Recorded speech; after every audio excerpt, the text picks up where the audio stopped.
Ramakrishna mission blind boys একাডেমির এক্সিবিশনে মানবদেহে পরিবেশ থেকে কিভাবে অক্সিজেন নেওয়া হয়, কিভাবে পাম্প করে কার্বন ডাই অক্সাইডের সাথে অন্যান্য দূষিত পদার্থকে ত্যাগ করা হয় তারই সিস্টেমকে আজকে আমরা দেখে নেব। রেসপিরেটরি সিস্টেমকে তৈরি করেছি, যার মাধ্যমে আমরা বোঝাতে চেয়েছি আমাদের মানুষের শরীরে কিভাবে পরিবেশ থেকে আমরা অক্সিজেনটাকে রিসিভ করি এবং কিভাবে পাম্প করে কার্বন ডাই অক্সাইডের সঙ্গে সঙ্গে অন্যান্য দূষিত বায়ুকে আমরা শরীর থেকে রিলিজ করি। আর এই অক্সিজেনটাকে কিভাবে পাম্প করে প্রত্যেকটা কোষে পৌঁছে দেওয়া যাচ্ছে সেটা আমরা Sudipa শ্বাসমল, B Ed second year.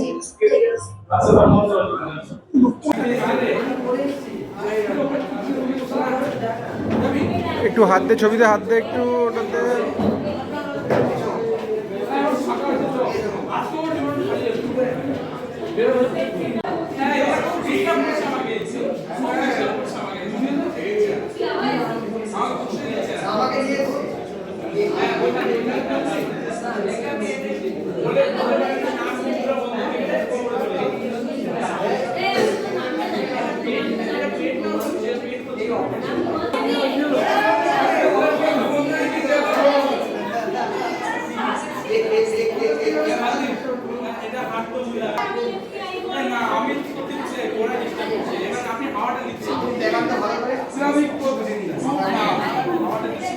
Rajbir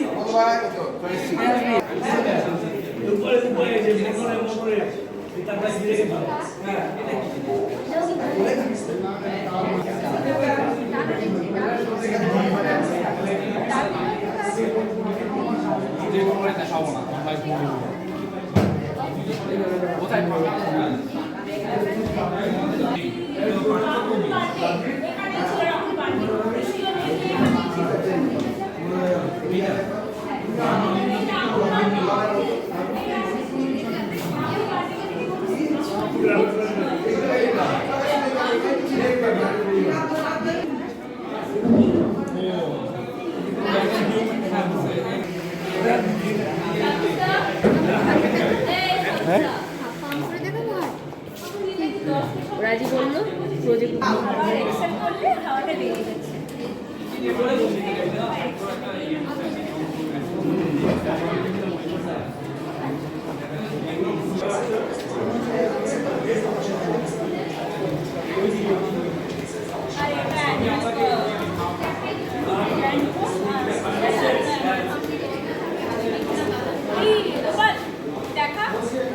শ্বাস গ্রহণ করি এবং শ্বাস যখন ছাড়ি, শ্বাস গ্রহণের সময় লাংসের যে পরিস্থিতি সেটা এবং এক্সেলের সময় শ্বাস যখন ছাড়ি তো তখন আর এইটার মাধ্যমে যাচ্ছে ব্লাড, এখান থেকে অক্সিজেন দূষিত রক্ত পরিবাহিত করে, তো এটা লাংসের কাজটা বাদ বাকি পার্টটা ওইদিকে ব্লাড।